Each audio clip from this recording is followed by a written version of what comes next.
Most of the animal phyla that are around today didn't come onto the scene until what we call the Cambrian Explosion happened. So the Cambrian Explosion is a period of time in which animal diversification just went bonkers. It exploded, literally. Ha, see what I did there. And what's cool is that we have a lot of fossil evidence from this area in a region called the Burgess Shale. Okay, so let's dive into some of what was happening at this time period that might have caused this massive diversification of animals. So remember, we ended last time talking about this little guy, Dixonia, and other animals related to this would have been around just before the time period of the Cambrian Explosion and into the beginnings of the Cambrian Explosion, right? But what happened during the Cambrian Explosion is a huge radiation of animals. So something triggered the speciation and the diversification of animal species. So here we have this is millions of years ago here on our y-axis. This is the number of taxa on the x-axis. Okay, so look at just how many phyla start to come on the scene during this early Cambrian era and how many classes result from all of those phyla, right? So something right here must have happened. And what is that? What's going on here, right?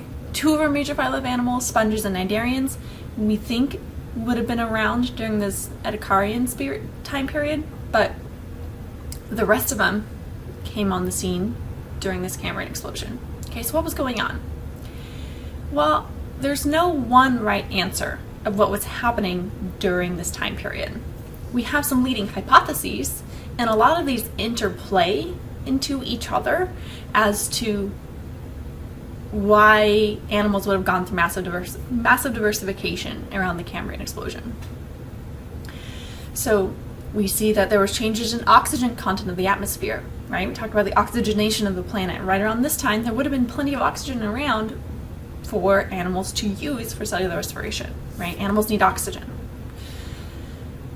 There was a change in the nutrient content of the ocean around this time period. There were actually some additional minerals available in the ocean, especially calcium, okay?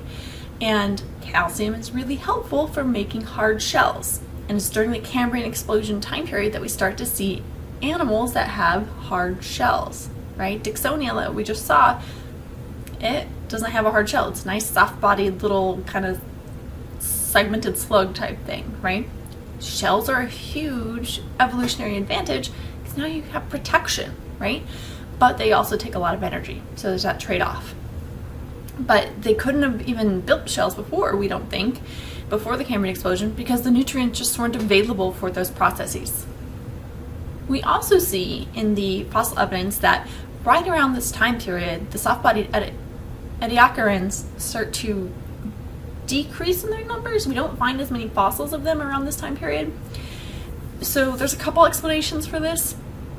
It could have been that some of these animals that came on the scene that evolved in this time period were just better predators and they were able to eat the Ediacarans, right? There's also a hypothesis that there may have been a mass extinction right before the Cambrian Explosion, and that's what caused the decrease in the Ediacarans. So it could be either, but regardless, we see a change in the presence of the Ediacarans, which could indicate that now there's a more complex predator-prey ecological structure, right? The predator-prey relationships start to change. So somebody evolved that was like, hey, I can eat these small, soft-bodied things as long as I can catch them. That's easy food, right? We also think that right around this time period, some genes that allow for the development of a bilateral body form came on the rise. They may have evolved prior to this, and bilateral animals may have been around prior to the Cambrian Explosion. We just might not have fossil evidence of them. and it could have been some sort of mass extinction that could have led to their diversification. But regardless, we don't really see bilateral animals in the fossil record until the Cambrian explosion. And we'll talk about why having a bilateral body form is important. But those genes, those Hox genes, would have had to have arisen at this point in time. And Hox genes are just a set of developmental genes that most animals share that allow them to have a bilateral body form. There's also some evidence here of some massive continental shift going on, which kind of changed a lot of the available ecosystems or available territories that these animals in the oceans could have lived in. So we see continental shifts that resulted in more shallow type pools environments. So greater diversity of habitats, there's more niches that can be filled, right? Okay, so let's talk about why is bilateral body form advantageous, okay? But what does it mean to be bilateral in the first place?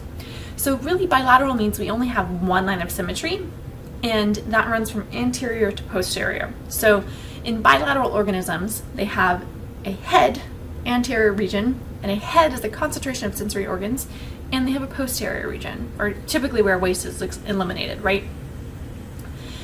So that's different than being an asymmetrical or a radially symmetrical animal, in the sense that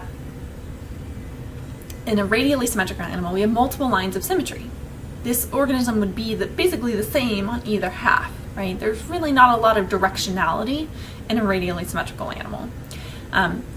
Bilaterally symmetry allow for basically intake of food at the front, release of waste at the back. So we start to see a lot more specialization and regionalization of different parts of the body doing different things.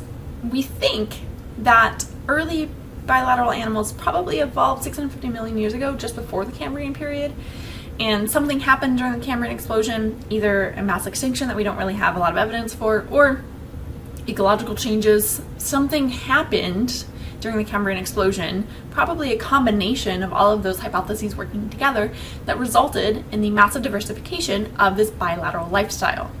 But why exactly is being bilateral so great? Okay, what's going on here? So this is an image of a trilobite. The trilobites are everywhere in the Cambrian period of the fossil evidence. And why being bilateral is so great is because being bilateral is super great because now we start to have, again, specialization of body regions. We start to have the formation of a head. A head allows for the concentration of sense organs, which are usually coupled with organs or parts of the body that allow that animal to bring in food, right? So if you can sense where your food is and then your mouth is right there, it makes it pretty efficient to get that food, right? So you're gonna be a much more efficient predator if you're a bilateral organism as opposed to a radial organism, right? So head area, senses, neurons to detect what's going on in your environment, right?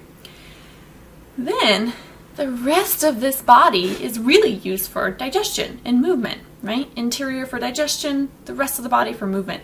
And waste excretion typically happens at the posterior end. Waste excretion typically happens at the posterior end. So we are dividing up the process of bringing in food and getting rid of waste, which is advantageous because that can't happen. That doesn't happen in radially symmetrical organisms. They bring in food right here and then the food comes back out. So they have one entry in radial organisms. This body plan is also much more efficient for movement, right?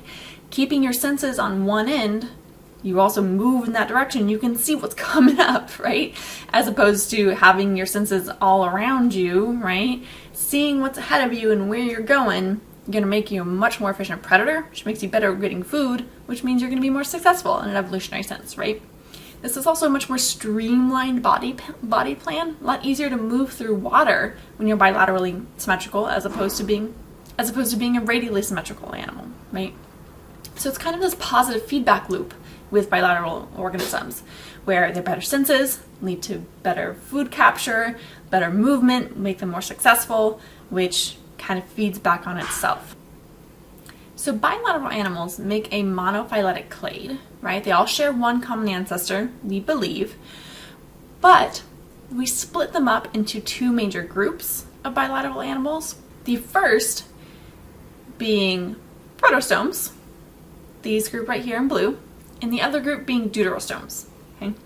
So we break them up based on this classification based on what's happening in the development of the embryo, which we'll kind of talk about in a little bit. But basically, proto meaning first, deutero meaning second, and stome meaning mouth. When the embryo is forming, which opening forms first? The posterior opening or the anterior opening, right? And so in deuterostomes, the posterior opening forms first, and in protostomes, the anterior opening forms first, right? But look at how many more organisms are bilateral as opposed to the phyla of animals that are radially symmetrical, right? So there's got to be some sort of advantage, lots of advantage actually, to being a bilateral organism. So that's kind of how animals exploded onto the scene, right? They would have been around before the Cambrian explosion, but we really see most of the major groups of animals bursting onto the scene during this Cambrian explosion era. And really, we think that's in part because of the fact that they are now bilateral.